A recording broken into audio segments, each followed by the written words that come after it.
Yes, football is life, you know. I don't know. Where is the future of Indonesia football really headed? We don't have a plan, no clear path to achieve our dreams, no roadmap that's publicly available for us, the supporters. As supporters, how are we supposed to know if the change in our football system are actually on track, or if they have completely gone? Of course, we cannot because we don't have access to any of it. And there's this toxic habit among officials. Every time leadership change, the program change too. We start everything from scratch again and again. We don't have a long-term vision for football. But this is not just about football. It's about our future, a future we have been waiting for, a future we have been dreaming of. And none of it will ever happen if we don't have a long-term plan. So now, let's take a look at Japan. The country didn't just want to play football, but rewrote its entire future around it. They didn't just want to qualify or just to compete. They made a 100-year plan to win the World Cup by 2050. And today, Japan is doing exactly that. This is the story of how they plan to get there. Hey. 2050, that's the year Japan wants to live the World Cup. Some crazy, maybe, but behind that dream is a system, a philosophy, a plan. This isn't about catching up, it's about leading with identity, passion, and belief. Let's take a look inside Japan's boldest vision yet. In the past, Japanese football was built around phrases like Japan is weak, so we must do this to catch up. But in 2006, something changed. The Japan Football Association introduced a concept called Japan's way.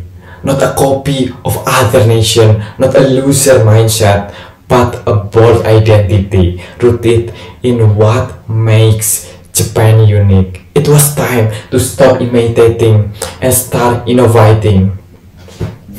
In 2005, Japan made a declaration. By 2050, Japan will host the World Cup, grow its football family to 10 million, and win the World Cup. A dream, yes, but with a roadmap. A detailed system to guide them from grassroots to greatness. Learning from the best, they studied World Cup team, Portugal, Spain, Argentina. These countries didn't just develop superstars like Messi or Figo by chance. They built youth systems, competitive domestic leagues, national philosophies. Japan took notes and created its own syllabus because every champion has a blueprint. No great team exists without great coaches. Japan invested heavily in coach education, still behind top nation in numbers, but growing rapidly. The idea? Every child from their first football session should meet a coach who can spark joy and unlock their talent.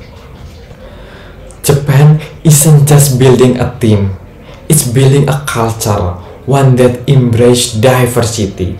Learning from Germany, Belgium, and France, Japan knows that unity doesn't mean uniformity.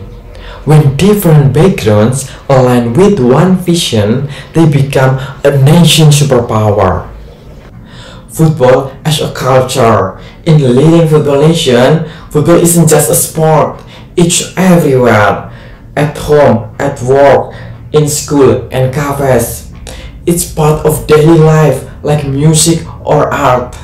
Japan wants football to be that natural, that beloved, that present.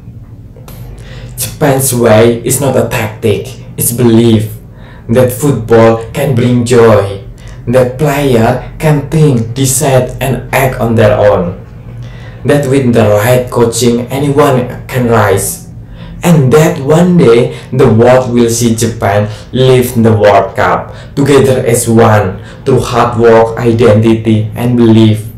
This is more than football. This is Japan's 100-year journey. See you tomorrow and have a nice day.